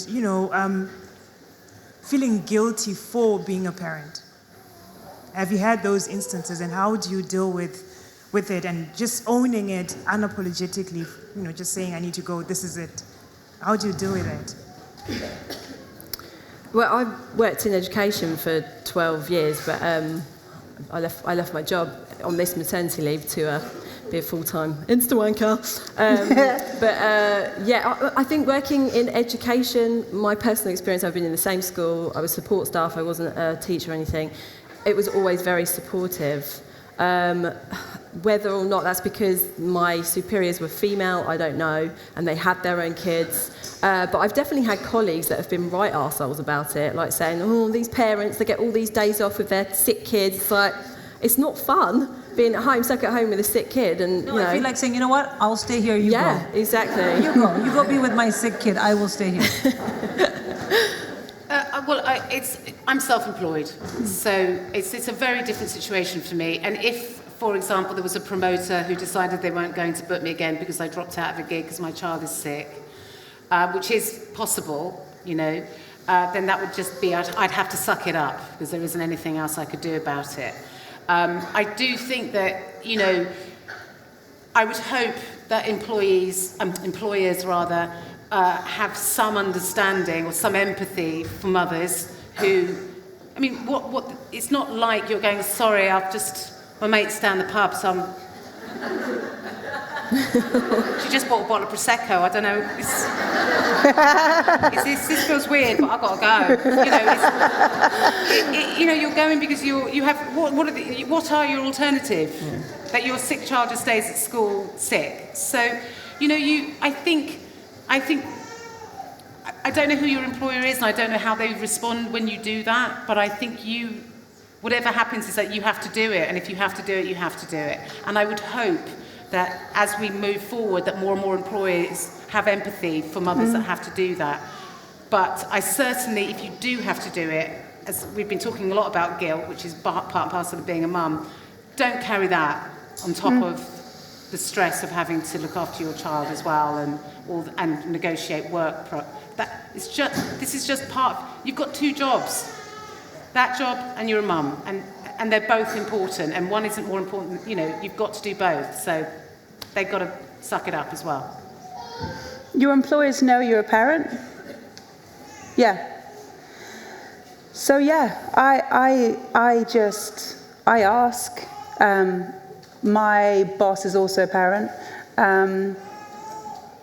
I've asked to go to nativity plays, can I change these hours, can I shift this around and make it work?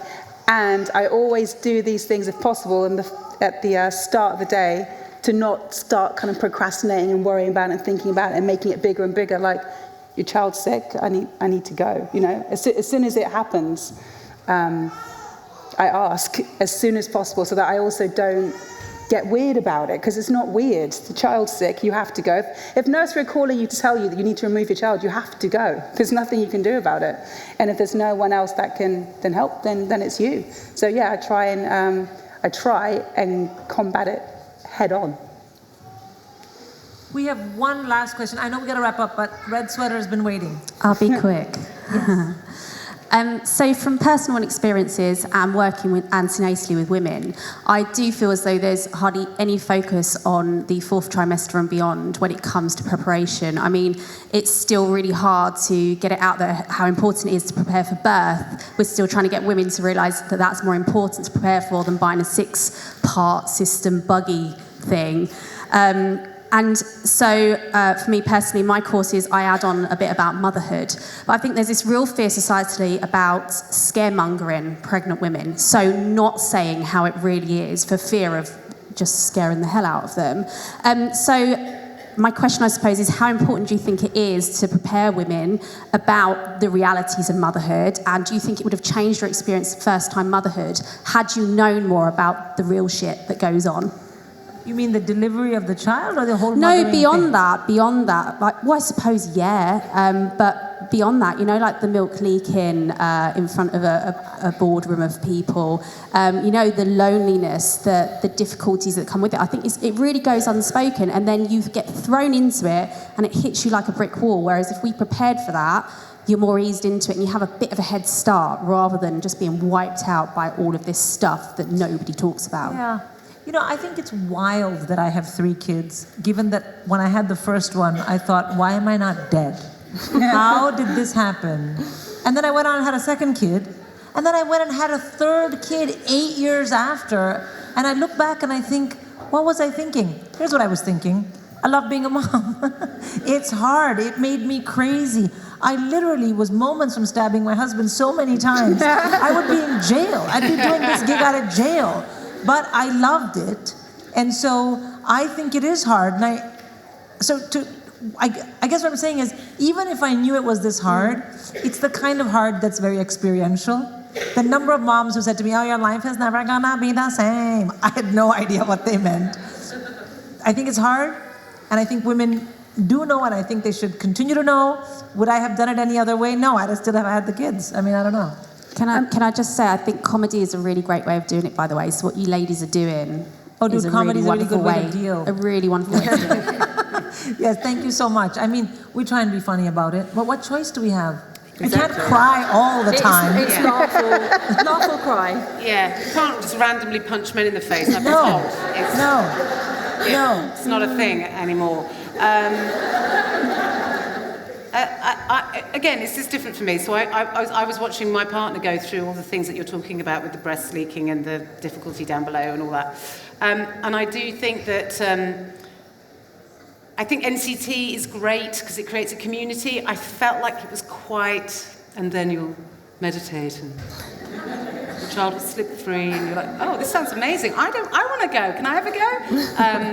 And then there's this whole thing about a birth plan, which is hilarious. And you get to make a tape and fucking, I mean, I think what would be really useful is for, particularly just before you're about to give birth, is just to say, listen, this is all really great because it gives you the illusion of control, but anything could happen, and you need to be prepared for that. And it may be that you have the natural birth that you dreamt of in a water bath with the whales calling your name. You know, I mean, that may be what happens, but it may be that there needs to be an intervention, that there are forceps, that you need an epidural, that there's tearing, that the baby suddenly turns at the last minute and is breached, and then we need to do an emergency cesarean. I mean, I cannot believe we did a fucking 6 or 8 week course, and no prick told us about this shit. They're just like, here's a meditation CD, and intervention's bad, and it's like, yeah, okay, it is, but if there's a danger of you dying or the baby dying, just fucking cut them open, just whip everything out, and let's get,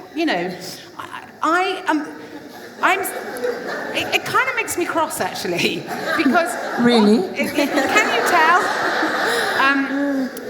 And also because I think this sets women up to go, oh, the amount of women that I spoke to that just felt like they'd failed because they didn't have that natural birth. I'm just like, are you alive? Is your baby alive?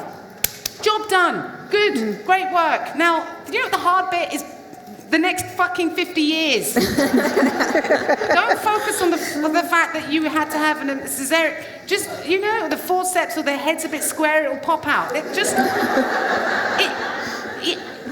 It's really, so you're absolutely right. I 100% agree with you, and I find it strange that even now we're still the books with the meditation. We should just, obviously you're right. We couldn't have a book going, this could be your vagina. I mean, we can't. No one would ever. Of course not, but at the same time, I think it would be useful to have, and again, that's why these kind of things are great, to have these conversations and be honest about it and tell it how it is. Yeah, I think as a first-time mother, I'm not sure you're in a position to hear it from a professional. I think if you can have a group of women, your community, your NCT group, your mum's group, talk about their real experiences, for me, I could hear that and understand that, because partly people can say your life is going to change, and you're like, oh yeah, okay. But when it actually happens, obviously, then you feel it. I don't know how else to explain that message rather than going through it. But the closest thing would be speaking to real mothers in the trenches who are going through it.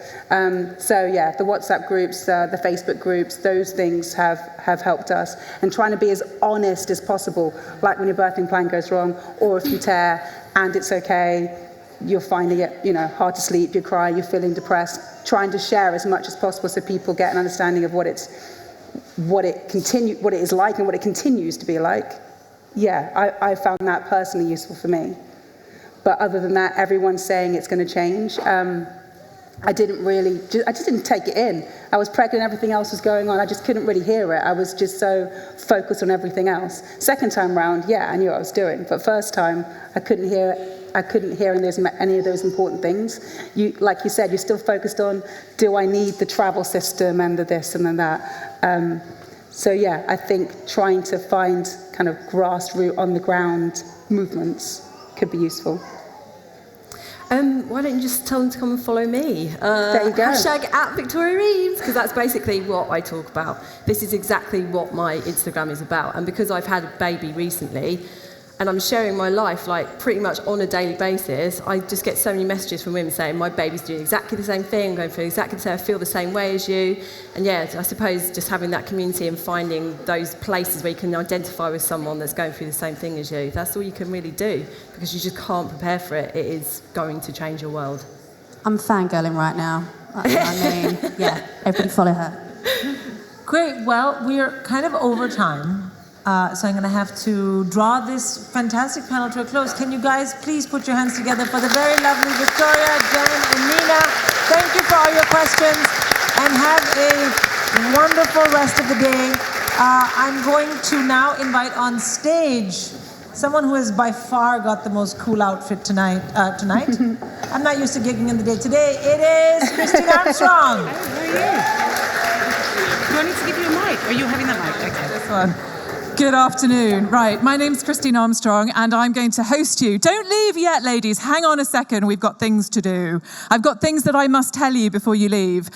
Lunch is for wimps in a very pregnant then screwed way, because you have now 25 minutes. We're going to be back here at 12:50 and you've got a lot of stuff to do. First up, you need to go and buy Jen Brister's book. She is going to, Jen, are you listening? Jen is going to be signing out in the front, and it is brilliant. I have read it, so you must go and get yourself a copy and give her a big hug. The second thing you must do is that we have the singing mummers here today. Can you wave to us, singing mummers? In a moment, not quite yet, we are going to follow these ladies out into the green and we are going to sing our hearts out. Now, they have told me it doesn't matter at all if you can't sing, which is very good news because I am a terrible singer and I have a microphone and I'm going at the front. So we will see you out there. If you are, however, a brilliant singer and you're too polite to show the rest of us up, we appreciate it. Pregnant Then Screwed are going to be in the artist's room. And you can go and see the team and hear more about what they're doing, what they're up to. But equally, if you're sitting here thinking you've got an organisation or a skill set, or you're just sitting on a big pile of cash that you don't know what to do with, this is a great moment to go and offer your support. Maybe you work for a foundation that just doesn't know where to put their grants. This is the moment to go and have a chat with the team about how you might be able to help, but equally they'll talk about how they can help you. And we're going to be back here at 12:50. So grab some lunch and expect more on turning into your mother and your arsehole merging with your vagina then. Thanks very much. Woo!